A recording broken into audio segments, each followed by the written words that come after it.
poussée en y ajoutant des manches confortables. Et forger une réplique exacte d'un célèbre couteau de combat conçu par un maître forgeron. Cette nouvelle lame devait mesurer entre 43 et 48 cm. Posséder une pointe en bec d'oiseau, une largeur minimale de 8 cm. Et intégrer des éléments de garde et de pommeau. Pour couronner le tout, il devait forger cette arme en utilisant la technique du damasqueur. Insérant un noyau en acier 80 Cr V2 au centre d'une enveloppe damassée.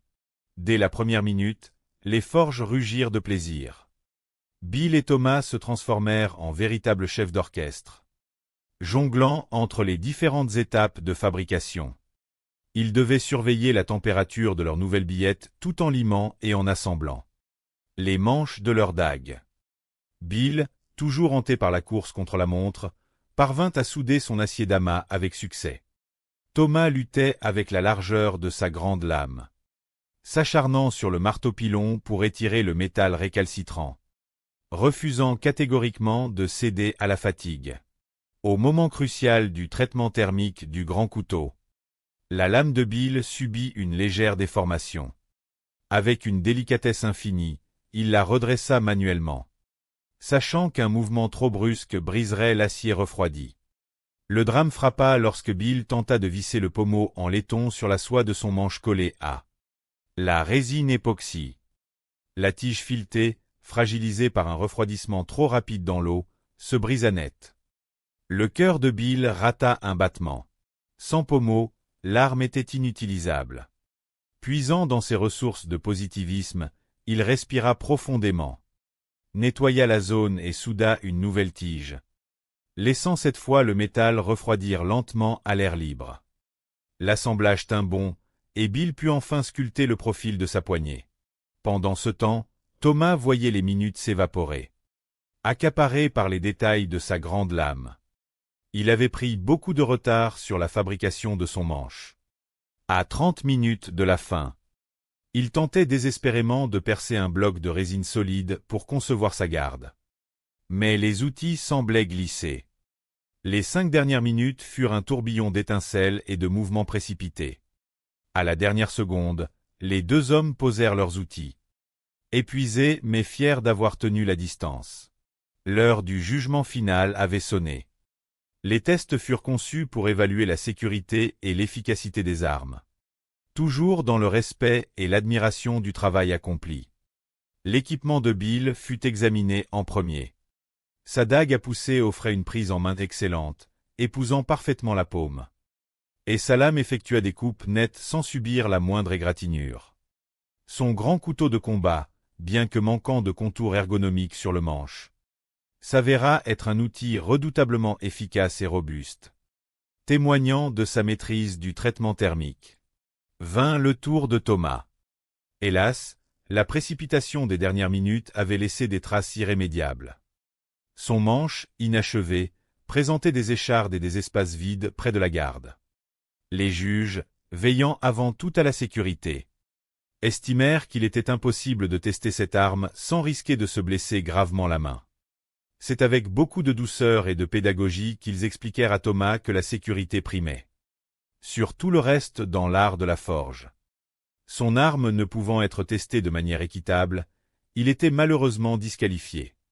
Thomas accepta cette leçon avec une immense humilité. Il savait qu'avec quelques minutes supplémentaires, son œuvre aurait été exceptionnelle. Mais il repartait grandi, l'esprit rempli de nouvelles connaissances et le cœur léger. Bill Peace fut ainsi déclaré grand vainqueur de cette bataille épique.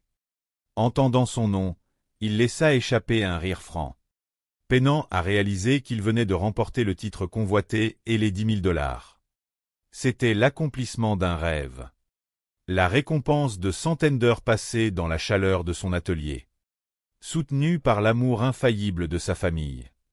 La forge s'éteignit lentement, laissant derrière elle les échos d'une aventure humaine merveilleuse, où le fer, le feu et la passion s'étaient unis pour célébrer la créativité, l'apprentissage et l'amitié indéfectibles de ceux qui façonnent la matière de leurs propres mains. L'art millénaire de la métallurgie venait une fois de plus de prouver que, face aux épreuves, l'esprit humain forgé dans la persévérance finit toujours par étinceler de mille feux.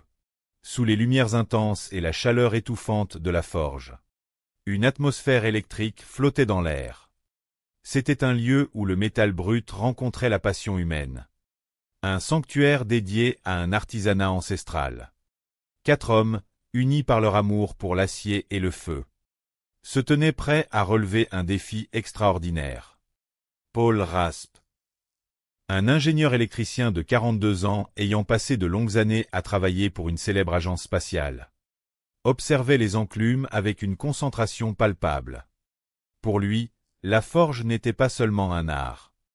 C'était une application fascinante des phénomènes physiques et du traitement thermique qu'il maîtrisait si bien. À ses côtés se trouvait Cody Adelson, un jeune homme de 29 ans. Forgeron amateur depuis 2 ans, le regard pétillant d'ambition. Cody avait appris les secrets du métier auprès d'un ancien champion. Et il était déterminé à prouver que la passion pouvait rivaliser avec l'expérience. Gary Riemann, 23 ans, arborait un sourire décontracté. Forgeron depuis 5 ans, il considérait la forge comme un véritable lieu de vie. Un bazar joyeux où lui et ses amis, tous de grands passionnés, partageaient leur amour pour les objets tranchants.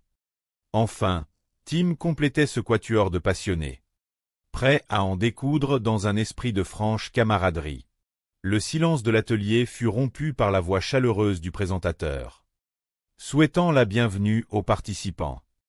Il leur expliqua que cette grande compétition se déroulerait en 3 manches intenses. À l'issue de chaque épreuve, l'un d'entre eux devrait quitter l'aventure.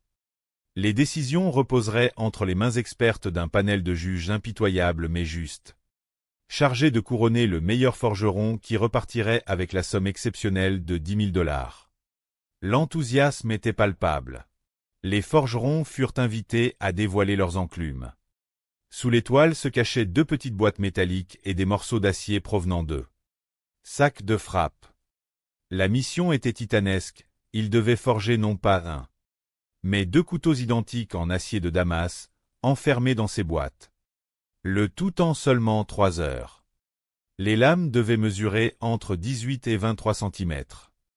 Ceux qui passeraient cette première étape devraient ensuite transformer ces lames en armes. Functionals. Les juges évalueraient leur solidité sur une plaque de métal, puis leur tranchant sur un sac de frappe. Le chronomètre démarra, libérant une explosion d'énergie dans la pièce. Fabriquer 2 lames en si peu de temps relevait de l'exploit. Paul, avec son esprit méthodique d'ingénieur, décida de traiter les pièces une par une. Cody, quant à lui, opta pour une approche différente, divisant les matériaux de manière égale dans chaque boîte pour garantir des motifs similaires. Il prit soin de nettoyer l'intérieur des boîtes avec de l'acétone, une étape cruciale pour éviter que les impuretés ne compromettent la soudure. Paul plaça toutes les billes d'acier dans une boîte et les morceaux plus allongés dans l'autre, espérant obtenir une texture homogène. La tension montait à mesure que les boîtes étaient placées dans les flammes rugissantes. Le secret d'un bon acier de Damas en boîte résidait dans la température. Il fallait atteindre une chaleur parfaite, couleur de beurre fondu, et maintenir cette température pour que la soudure prenne au cœur du métal.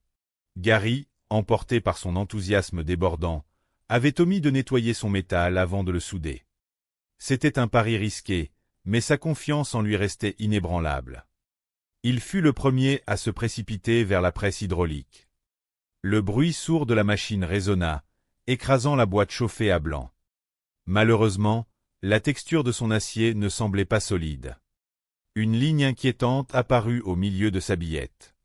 C'était une délamination, un défaut majeur où les couches d'acier refusaient de fusionner.